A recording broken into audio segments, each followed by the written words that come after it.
anak-anak hebat. Tolong jangan remehkan mereka.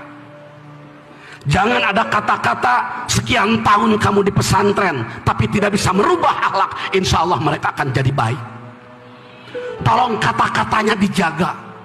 Saya selalu menjaga kata-kata dengan mereka. Kenapa? Karena mereka adalah teman hidup saya, teman canda saya, teman ketawa saya. Saya ketawa dengan mereka. Pada maghrib mereka ngaji dengan saya semua. Saya marah dengan mereka. Pada subuh saya ngaji dengan mereka. Mulai malam kita bersama-sama. Dari mulai maghrib kita wiridan bersama, berjamaah bersama, doa bersama, sholat ba'diyah bersama. Kenapa saya lakukan semua itu? Ingin menjadi setitik amal buat saya mengantarkan kehebatan anak-anak ibu-ibu dan bapak-bapak. Kapan saya meminta sesuatu kepada orang tua? Belum pernah. Kalaupun hari itu bapak mengatakan saya bayar bapakmu, bayar ibumu untuk sekolah dan makanmu, silahkan dihitung. Saya nggak mau ngomong ini sebenarnya. Tapi ketika ada orang yang mengatakan saya jauh-jauh datang ke sini bayar, mengapa tidak duduk? Sabar dong sebentar. Ini adalah tempat curahan saya. Mereka tidak pernah mencurahkan hatinya kepada saya, tetapi tatapan mereka kadang ada tatapan sedih mereka.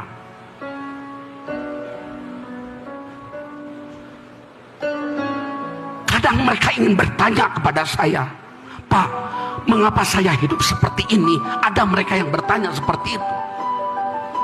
Saya jawab dengan konsep, saya jawab dengan hadis, saya jawab dengan ayat-ayat Al-Quran.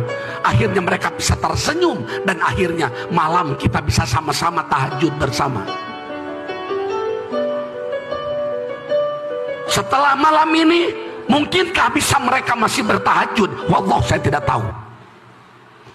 Mungkinkah mereka masih membaca sholawat nariyat munciat istighosah makbulat? Mungkinkah mereka masih sholat birrul walidain? Mungkinkah mereka masih sholat hajat? Mungkinkah mereka masih sholat-sholat yang lain? Dan setelah mereka sholat maghrib 15-1,5 jam, mereka duduk untuk bersama-sama munajat kepada Allah. Saya pun tidak tahu.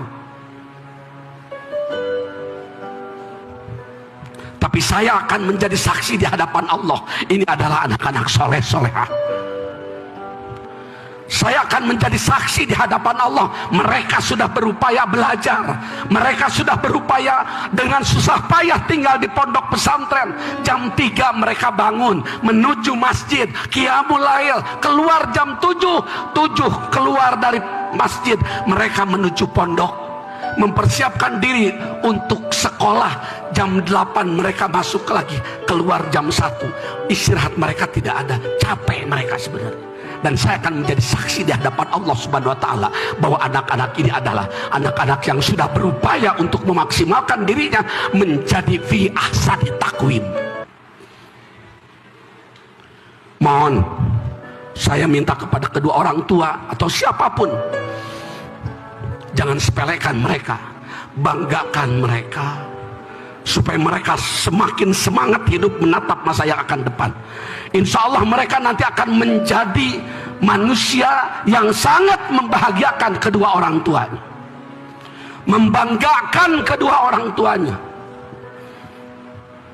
Saya yakin tatkala mereka semua masih pakai hati, mereka bisa bekerja tetapi pakai hati, mereka bisa bekerja tapi pakai jiwa.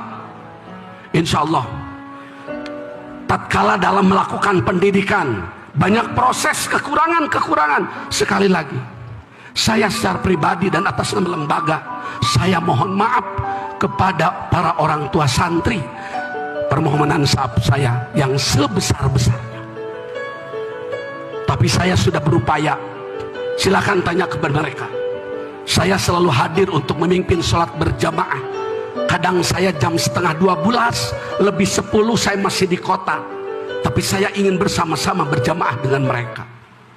Alhamdulillah piraku meren sekian ribu kali kita berdoa teu aya hiji-hiji acan anu dikabul ku Allah. Dan doa saya adalah selalu mengatakan Allahumma hasil maqasidana mimma maqasidid dunya wal akhirah. Ya Allah, hasilkan apa yang menjadi keinginan mereka dan cita-cita mereka. Maka oleh sebab itu, periksa kembali kepada orang tuanya cita-cita anak kita. Tolong cita-cita yang berbasis agama, cita-cita yang berbasis kemaslahatan dan kemanfaatan. Itu untuk orang tua. Untuk anak-anakku, apa arti kalian punya ilmu? Ada yang lulus dari SMP, MTS, ada yang lulus dari SMA, MA, ada yang lulus dari SMK 1 dan SMK 2. Kalian punya ilmu, semuanya tidak ada arti itu ilmu kalau tidak dibarengi dengan akhlak yang baik. Jujur, nilai manusia bukan dari segi kepintaran dan kecerdasan yang dimiliki, tapi nilai manusia dilihat daripada akhlaknya atau tidak. Kalau hari ini kamu memakai mahkota, ambil mahkota ibumu pada hari ini, pakai olehmu itu mahkota, maka Allah akan memberikan mahkota kepadamu nanti. Tempatkan ibumu yang paling hebat di dunia ini, tempatkan bapakmu yang paling hebat di dunia ini, maka kamu akan dihebatkan oleh Allah Subhanahu wa Ta'ala.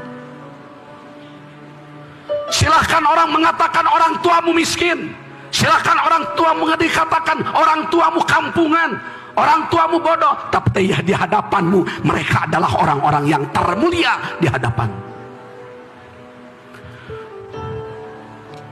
Perjalanan mereka sekian tahun dengan kadangkala cemas, bingung, boga budak geus gede jauh ti imah sieun kumaha onam. Tapi alhamdulillah karena mereka tinggal di pesantren, mereka aman, mereka terselamatkan, dan sampai akhirnya terjadi perpisahan, mereka akan menjadi manusia yang nanti akan dibanggakan. Untukmu ayah, aku tahu pedihmu, aku tahu susahmu walaupun bersaat kau sembunyikan dariku. Aku tahu itu kepalamu ketika aku hendak membayar kuliahku. Aku tahu ayah, aku tahu. Dia ayahku, dia ayah. Beliau salah satu alasan mengapa aku tidak.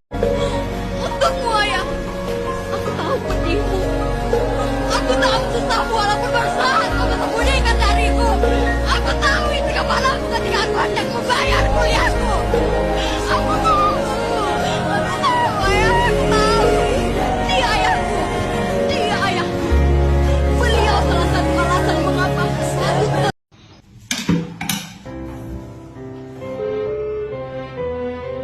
Assalamualaikum kak.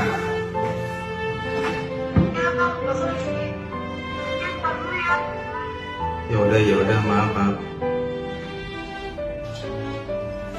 Dek, lagi apa? Coba, Udah makan belum? dan Jangan lupa udah sholat. ngantuk, mau tidur dulu. Bangun, sholat dulu. Berapa? Tidur masuk kelas jam berapa kak? Ya udah. Jam. Assalamualaikum. Net sibuk nggak? Enggak, ini mau ke rumah, mau dibawain apa? Nggak usah, ayo pesen bebek goreng. Ya, kamu pulang aja. Boleh. Ya udah, ayo tunggu ya di rumah ya. Biar kita makan berdua ya. Iya ya. Oke, assalamualaikum. Nak, maukah kau bersedekah segelas beras saja untukku? Aku tidak mampu membeli berasmu.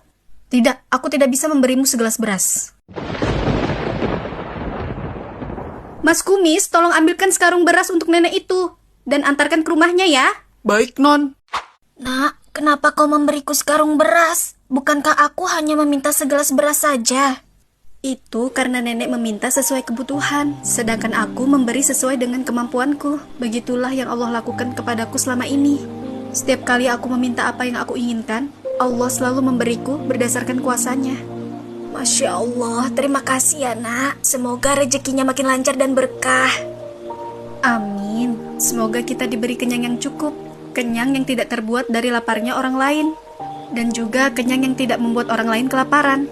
Amin.